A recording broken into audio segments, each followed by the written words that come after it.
कविता अपने माता पिता की बहुत ही लाडली थी। 3 बड़े भाइयों की बहन थी। कोई भी चीज़ मांगने पर उसी वक्त उसके सामने हाजिर हो जाती थी। पूरे घर में रौब था उसका। पूरे परिवार और नौकर पर राजकुमारी की तरह हुक्म चलाती थी कविता। स्कूल में भी पूरा रौब था उसका। बड़े घर की लाडली जो थी वह, जैसे ही उसने कॉलेज में दाखिला लिया, उसके ठाट बाट, बड़ी गाड़ी से आना जाना, हर दिन नया फैशन देखकर हर कोई उससे दोस्ती करना चाहता था। थोड़े ही दिनों में उसके बहुत से दोस्त बन गए। पूरे कॉलेज में उसकी एक अपनी ही पहचान थी। इन दिनों उसके घर पर एक रिश्ता आया। खानदानी लोग थे और पापा की पुरानी जान पहचान थी उनके साथ। कविता से कोई ज़बरदस्ती नहीं थी, पर कविता ने फिर भी हाँ कर दी, क्योंकि वह अपने परिवार से बहुत प्यार करती थी। वह जानती थी कि वो लोग उसका अच्छा ही सोचेंगे। लड़के का नाम राज था। राज काफ़ी पढ़ा लिखा और समझदार लड़का था। ससुराल वाले भी बहुत अच्छे थे। ससुराल में कविता की जगह वैसे ही थी जैसे कि मायके में। कोई भी कार्य कविता के सलाह के बिना नहीं होता था। सबकी लाडली बहू बन गई थी वह। फिर उनके घर एक छोटा बेटा हुआ। राहुल कविता को जान से ज़्यादा प्यार करता था। पोता पाकर ससुराल वाले फूले नहीं समाते थे। कविता कभी कभी सोचती थी कि उसकी किस्मत कितनी अच्छी है। उसका हर अपना उसे इतना प्यार करता है। जीवन में चाहे कैसा भी समय आए, मेरे अपने हमेशा मेरे साथ हैं। मैं कभी अकेली नहीं हो सकती। उसकी खुशकिस्मती को शायद कविता की ही नज़र लग गई। एक दिन वह मायके जाने के लिए जिद कर बैठी। राज को बहुत काम था, लेकिन वो उसे फिर भी ले गया। रास्ते में उसकी गाड़ी एक अन्य गाड़ी से टकरा गई। कविता, राज और राहुल को बुरी तरह जख्मी हो गए। काफ़ी दिनों इलाज चलने के बाद राज और राहुल तो ठीक हो गए, लेकिन कविता पूरी तरह ठीक ना हो सकी। सर पर चोट लगने के कारण उसने अपनी आंखों की रोशनी खो दी। अब कविता की किस्मत जैसे उल्टे पांव चलने लगी। मायके वाले कुछ दिनों तक उससे मिलने आते रहे। फिर कभी कभार फ़ोन करके ही हालचाल पूछ लेते थे, कैसी हो। धीरे धीरे यह सिलसिला भी कम हो गया। ससुराल वालों की सहानुभूति भी कम होने लगी।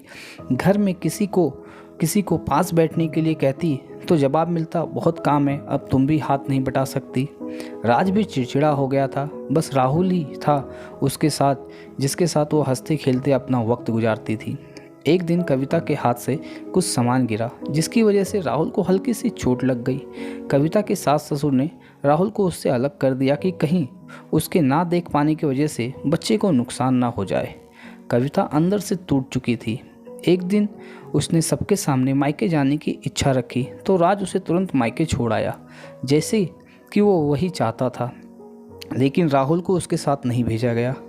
कविता कभी राहुल से दूर नहीं रही थी, पर अपनी कमी के कारण उसने ज़्यादा बहस नहीं की। कविता को लगा कि वो 3-4 दिन में वहाँ रहेगी, थोड़ा हवा पानी बदल जाएगा, क्योंकि वो कई दिनों से कहीं बाहर नहीं गई थी। घर वाले भी इतने दिन बाद उसे देखकर कितने खुश होंगे।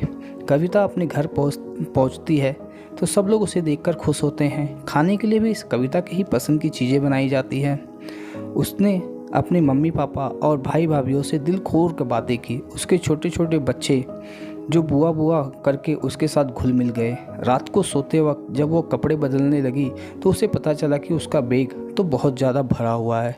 वह समझ गई। वह बहुत उदास हो गई। कुछ दिनों तक तो सब कुछ ठीक रहा, फिर जैसे सब बदलने लगे, उनका व्यवहार बदल रहा था। वह लोग जैसे थक चुके थे उससे सब लोग घुमा फिरा कर उससे पूछने लगे कि राज कब आ रहा है उसे ले जाने।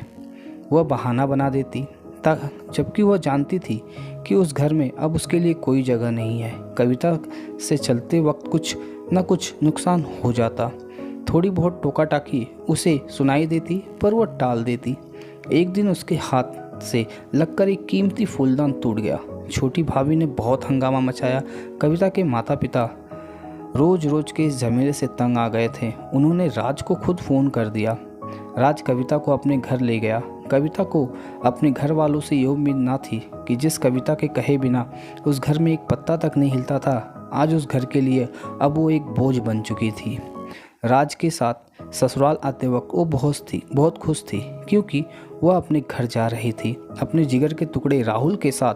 परंतु यह खुशी भी कुछ पल की ही थी। सारा बंदोबस्त पहले ही किया गया था। कविता को सीधे ऊपर वाले कमरे में पहुंचा दिया गया। राहुल से दूर रहने की सख्त चेतावनी दी गई। एक काम वाली लता जिसको उसकी जिम्मेदारी सौंपी गई, जो उसके खाने पीने पहनने जैसी ज़रूरतों का ध्यान रखती थी। कविता ज़्यादातर चुप रहती थी, कभी कभी काम वाली लता से थोड़ा बहुत बात कर लेती थी, जिसके जरिए राहुल का पता चल जाता। सबकी लाडली बेटी और बहू अब सबके लिए बोझ बन चुकी थी।